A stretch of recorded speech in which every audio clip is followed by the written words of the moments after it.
겁재운이 대운에서 나란히 들어오면 어떻게 돼요, 선생님? 신앙사주에서.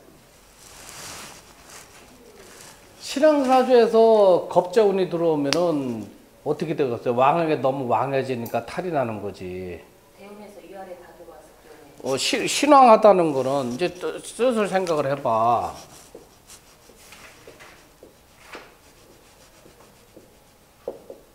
자, 갑인이에요. 만약에 여기도 인이다, 묘다 하면은 이거는 신왕이죠. 신왕인데 대운, 세운에서 비견운이나 또 겁재운이 들어온다 하면은 그건 무슨 소리예요? 인운이나 묘목이 들어온다가 되는 거죠. 비견 겁재가 왕하면 어떤 문제가 들어와요? 탈재가 들어오잖아. 탈재. 빼들 탈자 써가지고 재를 탈취해 가려고 하는 거죠. 그래서 이런 경우는 명이 끊어지게 되는 거예요. 이거를 우리가 군겁쟁재라고 하는 거야. 군겁쟁재 사주에 대운, 세운에서 비견 겁재가 운이 들어오면 명이 끊어진다, 그렇게 얘기했어요. 그러니까 이런 거 굉장히 조심해야 되겠지. 누구 사주가 그런데? 응? 재료 넣으시는 아저씨. 호호.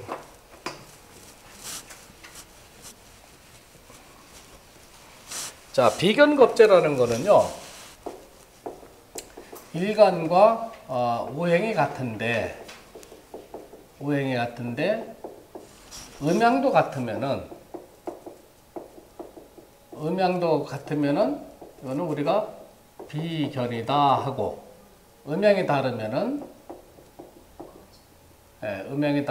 우리가 겁재다, 이렇게 얘기를 해요. 비견겁재는 일간과 오행이 같으니까 형제 자매를 의미하겠죠. 형제, 그 다음에 자매, 형제 자매를 의미한다. 그 다음에 세 번째로는 사회에서 만난 그 동창관계, 동료관계, 그 다음에 이거 직장의 동료관계요. 그 다음에 사업상 동업자와의 관계, 사업상 동업자를 의미하기도 해요.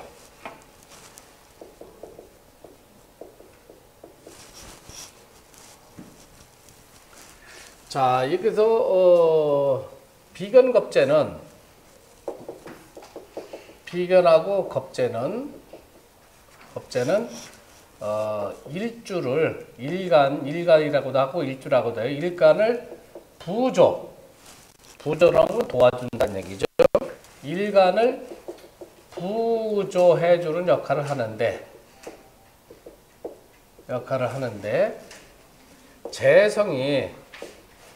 재성이 왕하면은 북격의 사주가 되는데, 재성이 약하게 되면은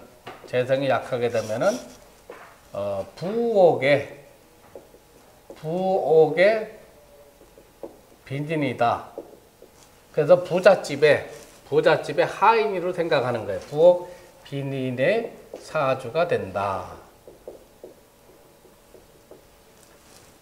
그 다음에 다섯 번째는 사주에 비겁이 많은데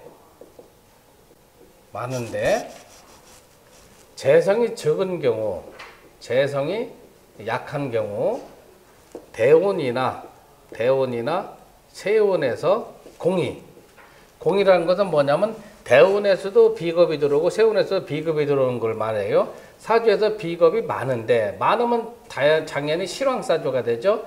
재성이 약한 경우에 대운과 세운이 공이 재성운으로 들어오게 된다면은 이거는 종명하게 된다. 명을 마치게 된다. 이런 경우는 군겁이 쟁제된 사주라 한다. 자, 여섯 번째는 사주에 비겁이 많으면은, 사주에 비견이나 겁재가 많으면은 주로 용신은 재성을 쓰거나 아니면은 설기시키는 식상용신을 쓰는 경우가 많다.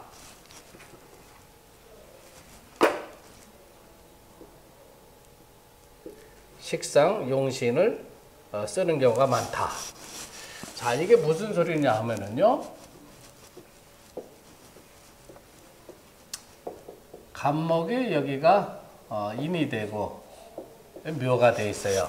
그러면은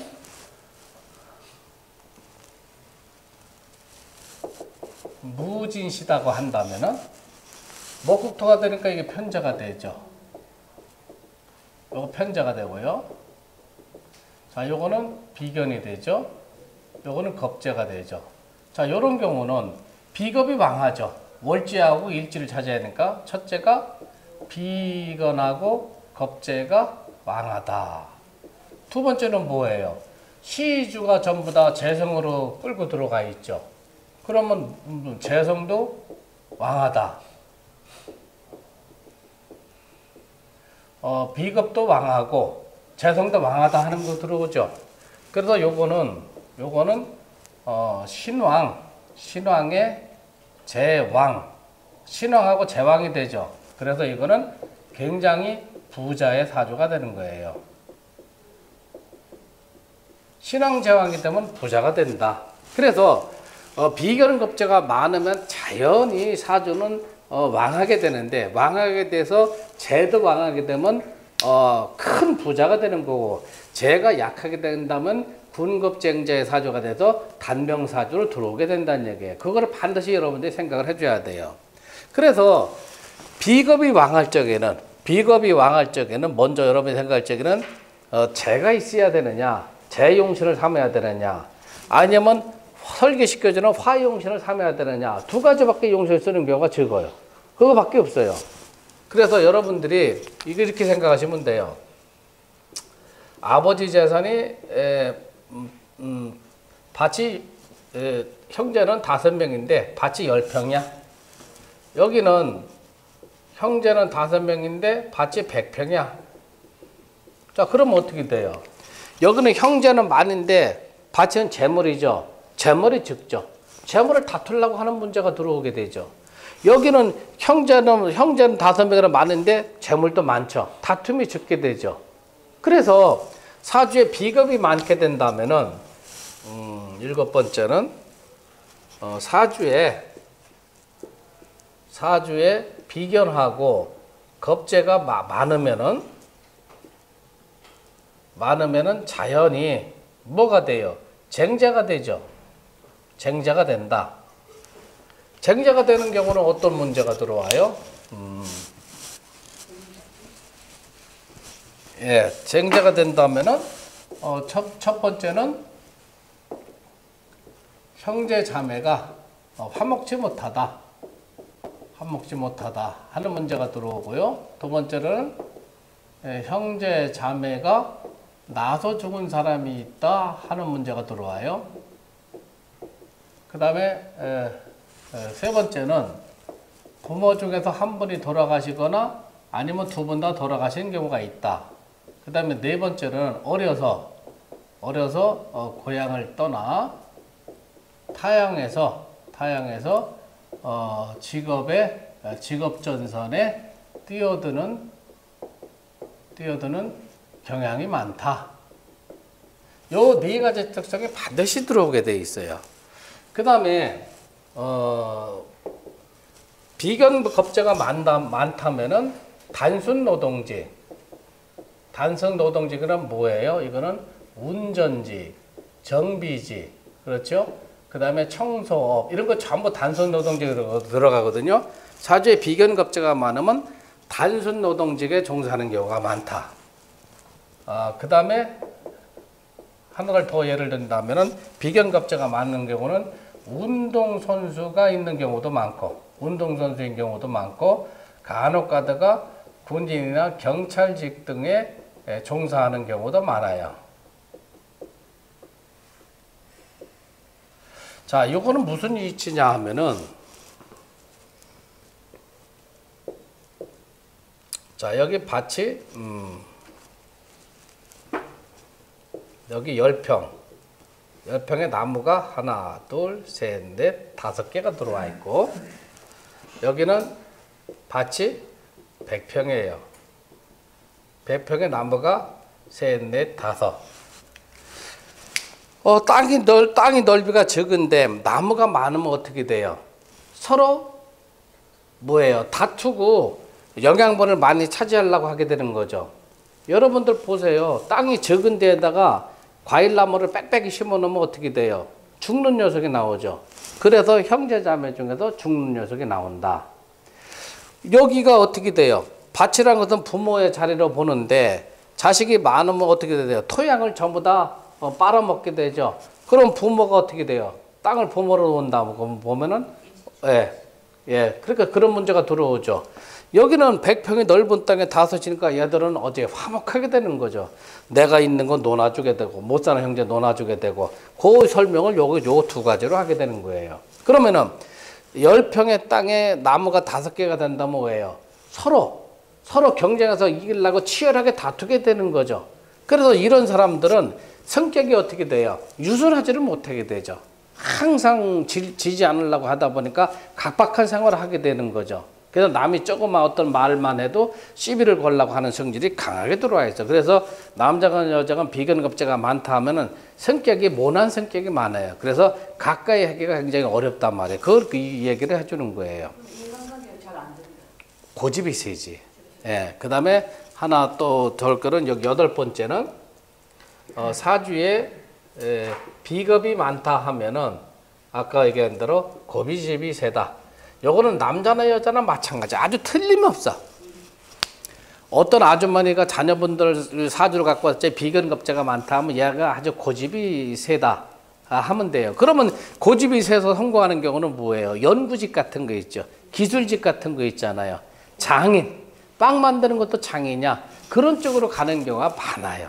그래서 여러분들이 비견급제는 형제가 많다 이렇게 봐야 되는 거고, 두 번째로는 비견급제가 많은데 재가 적다면 군겁쟁자가 돼서 대운세운에서 비겁운이 들어오면 명이 끊어지는 경우가 많다. 단명하는 경우가 많다. 이렇게 또 봐줘야 되고, 그래서 비견급제가 많은 사주에서는 재용신을 삼아야 되느냐 아니면 설기식계죠 식상용신을 삼아야 되느냐, 그거를 여러분들이 또 기억을 해둬야 되고, 그 다음에 비견급제는 고집이 많다. 그렇기 때문에 남들과 융화하기 어려우니까 그건 뭐예요? 영업직 같은 걸 보내면 안 되겠죠. 생산직 같은 거, 그 다음에 연구소, 이런 게 연구직 같은 거를 보내야 된다 하는 게 이제 또 들어와야 되겠죠. 그래서 비견에 대해서는 여러분들이 그 정도로 생각을 해두시면 될 거예요. 그러나 사주에 재가 왕할 적에는 반드시 비견급제가 들어와야 되는 거예요. 들어오지 못하면 금전에 출납은 많은데 정작 저 사람 금고에는 돈이 없는 거야. 그래서 부옥비인이다 이렇게 얘기를 해주는 거예요. 부잣집에 가난한 사람 뭐예요? 집사를 얘기하는 거야. 하인. 건드는 집은 뭐 근사한데 저 사람이 그 집으로 들어가서 죽이는가 했더니 거기서 일해주는 하인이야. 부옥비인이다 하는 문제가 들어오는 거예요. 그래서 여러분들이 그거를 꼭 생각을 해둬야 되는 거예요.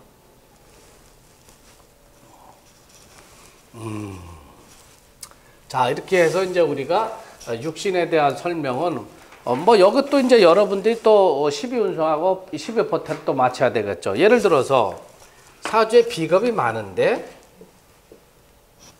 자, 이거는 우리가 9번째로 써줍시다.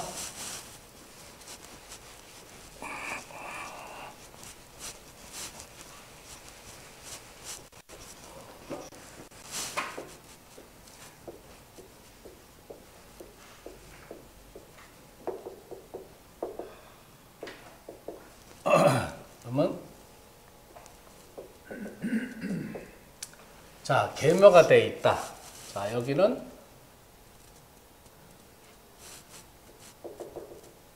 계요시다. 자, 이렇게 봅시다. 그러면은 요거는 계묘월에 갑인일에 계유시가 되죠. 그럼 요거는 비견이 되고, 요거는 겁재가 되고, 요거는 정인이 되고, 요것도 정인이 되죠. 자, 요런 경우는 사주에 비겁이 한두가 있는데 천간에 정인이건 편인이건 뜨거나 천간에 정인병인이 뜨지 않는다 하더라도 지지에 인성이 있으면은 이복 형제가 있는 게가 8, 90%가 돼요. 그거 여러분들이 꼭 기억을 해두라고요. 그 다음에 비겁이 많고 10번째는 비견이 많고 그 다음에 양 사주에 12포태원상에 양이 있죠. 양이 같이 있다는 거는 동조한다는 건 아니고 사주에 있다는 얘기예요. 같이 있으면은 요거는 양녀 문제가 나오거나 이복 형제 문제가 나온다. 이건 거의 틀림없어요.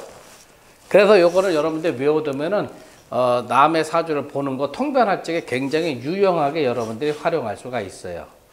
그 다음에 비견하고 겁재가 공망이 되거나 비견하고 겁재가 쇠,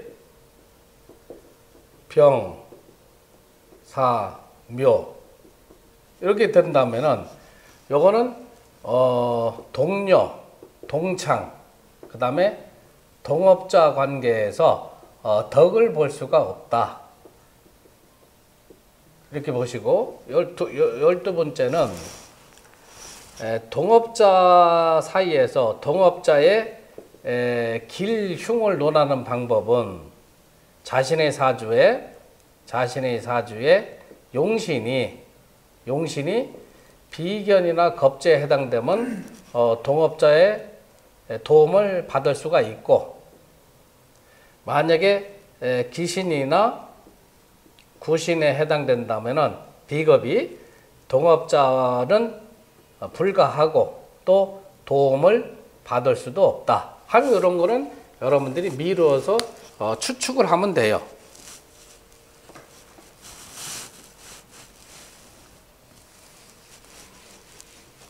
동업이 잘 될 거냐 안 될 거냐 하는 거는 뭐 아주머니들이 와가지고 남편이 동업을 하고 있는데 잘 될 거냐 안 될 거냐 하는 거는 남편 사주에도 비견겁재가 용신이신, 기신, 한신, 구신 중에서 어디에 해당되는가 그것만 판단해 주면 돼요. 용신, 희신이면은 동업을 해도 좋다고 얘기하고 기신, 구신이면 동업을 하면 안 된다 이렇게 판단해 줘야 되겠죠.